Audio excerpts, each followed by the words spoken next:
वो संख्या करीब करीब 58% है और ये सीधे तौर पर दिखाता है कि यहाँ पर भूमि सुधार कानून लागू नहीं हुआ। बड़े संख्या में लोग जिनके पास जमीन मिलना चाहिए था उनको जमीन नहीं मिली और ये वो जमीन है जहां भूदान आंदोलन शुरू हुआ है। आप अंदाजा लगाइए कि जिस राज्य से भूदान आंदोलन शुरू हुआ वहां पर आज देश में सबसे बड़ी संख्या भूमिहीनों की है। मैं पश्चिम चंपारण का आपको एक आंकड़ा बता रहा हूं, 1,25,000 परिवार ऐसे हैं जिनको पिछले 30 साल में जमीन का पट्टा दिया गया और आज तक उनको उस जमीन का अधिकार नहीं दिया गया, उनको जमीन पर कब्जा आज तक नहीं मिला है। मैं पूर्वी चंपारण का आंकड़ा भी जब ये जिला पूरा करूंगा तो आपके साथ साझा करूंगा। तीसरी बात जो उद्योग धंधे की है, पूंजी की है, मैं ये आंकड़ा आपके साथ साझा करना चाह रहा हूं। बिहार में हम लोग कहते हैं उद्योग धंधा लगेगा, कैसे लगेगा? जब हम लोग उद्योग धंधों की बात करते हैं तो ज्यादातर बड़े फैक्ट्रियों के बारे में सुनते हैं। एक आंकड़ा मैं आपको बताना चाहता हूं, सीडी रेशियो जो है, मतलब कैश डिपॉजिट रेशियो, जो बैंकों में हम और आप बिहार की जनता जो पैसा जमा करती है वो बैंकों की जिम्मेवारी है कि उस पैसे को ऋण के तौर पर लोगों को दे ताकि बिजनेस करने वाले, उद्योग धंधे करने वाले लोगों को पूंजी मिल सके।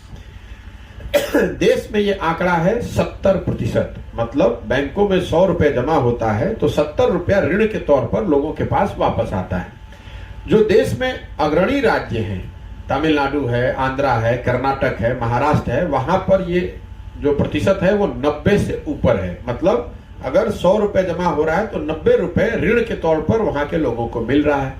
बिहार में ये आंकड़ा है 40%।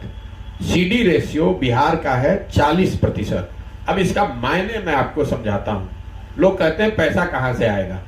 बिहार की गरीब जनता 4 लाख करोड़, पिछले साल 4,12,000 करोड़ रुपया बिहार के लोगों ने बैंकों में जमा किया और अगर राष्ट्रीय स्तर भी आप उठा लें 70%, तो मतलब 2,80,000 करोड़ रुपया बिहार के लोगों को ऋण के तौर पर उनके रोजी रोजगार करने के लिए मिलना चाहिए था। चाहे आप दुकान चलाते हैं, टैक्सी चलाते हैं, उद्योग धंधा करते हैं, छोटा बड़ा जो भी काम करते हैं, 2,80,000 रुपए ऋण के तौर पर एक साल में मिलना चाहिए था। मिला कितना है? 40%, मतलब 1,65,000 करोड़ के आसपास। तो आप समझिए 1,20,000 करोड़ रुपया जो, और ये बजट का पैसा नहीं है, ये हम लोग का पैसा है जो मिलना चाहिए। और आप कह रहे हैं कि यहाँ उद्योग धंधा नहीं बढ़ रहा है, रोजगार नहीं बढ़ रहा है। कैसे बढ़ेगा?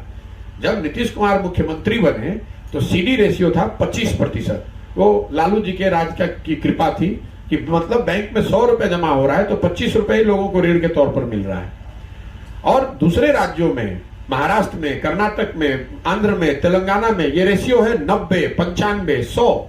मतलब अगर 4 लाख रुपए करोड़ जमा हो रहा है तो 4 लाख करोड़ लोगों को ऋण पे मिल रहा है।